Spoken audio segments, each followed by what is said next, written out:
राज्यातील महसूल कर्मचारी 15 जुलैपासून बेमुदत संप करीत आहेत. शुक्रवारी नांदेड जिल्हाधिकारी कार्यालयासमोर महसूल कर्मचाऱ्यांनी निदर्शने केली आहेत.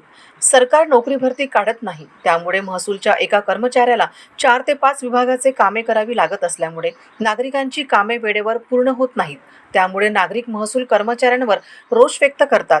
यामुळे महसूल विभागाचा आकृती बंद लवकरात लवकर काढावी, विविध संवर्गातील रिक्त पदे भरण्यासाठी तातडीने नोकरी भरती करावी आणि महसूल कर्मचाऱ्यांच्या प्रलंबित मागण्या तातडीने सोडवाव्यात, अशी मागणी करण्यात येत आहे. अन्यथा आगामी विधानसभेत सरकारला महसूल कर्मचाऱ्यांचा फटका बसेल, असा इशारा महाराष्ट्र राज्य महसूल कर्मचारी संघटनेचे कार्याध्यक्ष लक्ष्मण नरमराव यांनी दिला आहे. त्यांच्याशी संवाद साधले आहे आमचे प्रतिनिधी पवन जगदंबर यांनी. 15 जुलैपासून राज्यातील महसूल कर्मचारी संपावर गेले आहेत. त्यामुळे राज्यभरातील जे महसूलचे कामे आहेत ती खोळंबली आहेत. आज आपण नांदेड जिल्हाधिकारी कार्यालयासमोर आहोत. महसूल कर्मचाऱ्यांच्या वतीने या ठिकाणी निदर्शने सुरू आहेत. काय मागण्या आहेत? मागच्या 15 जुलैपासून आंदोलन सुरू आहे. एकंदरीत जिल्हाभरातील कामे ठप झाले आहेत. नेमकी काय सरकारकडे तुमची मागणी आहे? सरकारकडे मागण्या काय आहेत ते सरकारला माहीत आहे, परंतु जाहीररित्या सांगतो, सरकारला गेल्या 15 वर्षापासून प्रमुख आमचे 2-4 मागण्या आहेत, ज्यामध्ये सरकारला कुठल्याही प्रकारचा आर्थिक बोजा पडणार नाही अशा मागण्या आहेत.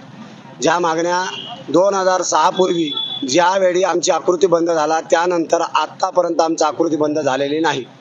4 वर्षापूर्वी धांगड समितीनं माननीय तत्कालीन विभागीय आयुक्त धांगड साहेब होते, त्यांच्या आधिपत्याखाली आकृती बंदासंदर्भात समिती नेमली. ती समितीनं अहवाल दिलेला आहे सरकारला. 4 वर्ष झाला.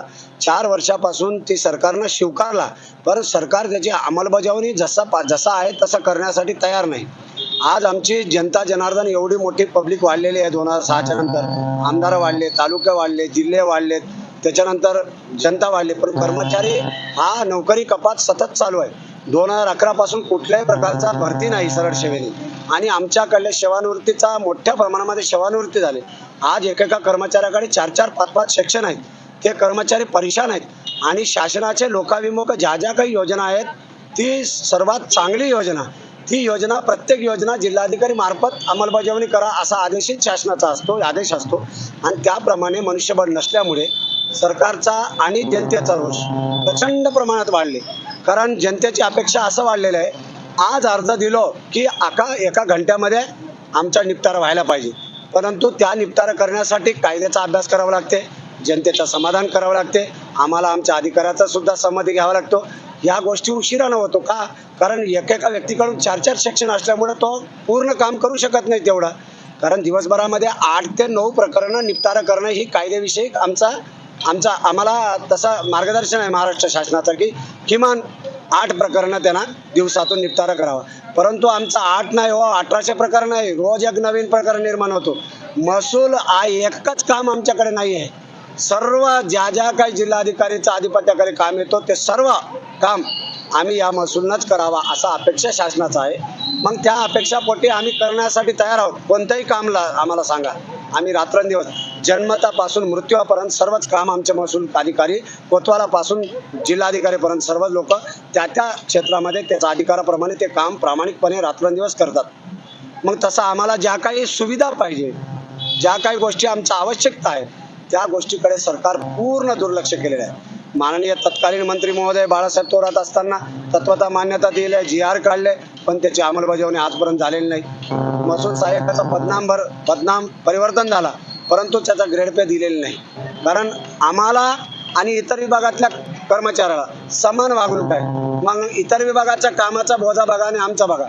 महसूलच्या लोकांना फक्त नावं ठेवणे, महसूलच्या लोकांच्या डिपार्टमेंटचा बदनामी करणे हे सर्वसामान्य जनते मायबापाला कळत नाही. परंतु आमचा जास्तीत जास्त आमच्या महसूल डिपार्टमेंटचा बदनामी करतात, परंतु वस्तुस्थिती तशी नाही आहे. सरकार जर तुमच्या मागण्या सोडवल्या नाही तर येणाऱ्या विधानसभेमध्ये सरकारला याचा फटका बसेल का? 100% बसणार. अहो, तुम्ही असं कसं म्हणता? केंद्र सरकारनं पेन्शन बाबतीत सकारात्मक नसल्यामुळे 400 पार म्हणलेत त्यांनी, बरोबर आहे. मग आता किती झाले ते तुम्ही ठरवा. आमचा रोष कुठं गेले? दिल्लीपर्यंत गेले. दिल्लीच्या मोदी साहेबालाही समजला पेन्शन नाकारल्यामुळे त्याचा परिणाम काय झाला.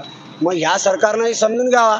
आज आमच्या मागण्या जर दुर्लक्ष केले तर पुढे काय होईल, आता काय परिस्थिती आहे आणि पुढे काय होईल हे भावना समजून घ्या. आम्ही कुठल्या पक्षाचे, जातीचे किंवा कुठल्या कोणाचं बांधील नाही, पण शेवटी जे आमच्या समस्या सोडवतील ते आमचं सरकार राहील, ते कोणी असो, कुठल्याही पक्षाचं राहो. म्हणून ज्यांना आम्ही प्राधान्य देणार, पेन्शन जे लोक आम्हाला देतील, आमच्या कर्मचाऱ्यांचा जे अडीअडचणी आहे ते सोडवतील, त्या पक्षासोबत आम्ही 100% सक्षमरित्या आम्ही आहोत. एकंदरीत आपण पाहू शकता सरकार जे आहे, जे महसूल कर्मचाऱ्यांच्या मागण्या ते सोडवणार, त्यांच्या पाठीशीच महसूल कर्मचारी राहतील. अन्यथा येणाऱ्या विधानसभेमध्ये सरकारला मात्र याचा मोठा फटका बसणार असल्याचा इशारा जे आहे महसूल कर्मचारी संघटनेचे राज्य कार्याध्यक्ष नरमोर साहेब यांनी दिलेला आहे. कॅमेरामॅन धीरज सोबत मी पवन जगडमोर, देशोन्नती न्यूज. ठळक घडामोडींसाठी देशोन्नती न्यूज चॅनलला सबस्क्राईब करा आणि बेल आयकॉन प्रेस करा. मुंबई, पुणे, नागपूर, मराठवाडा असो का विदर्भ, राजकीय, सामाजिक, शैक्षणिक क्षेत्र असो का क्रीडा, सर्वच घडामोडीचे विश्लेषण पाहायला विसरू नका. फक्त देशोन्नती न्यूजवर.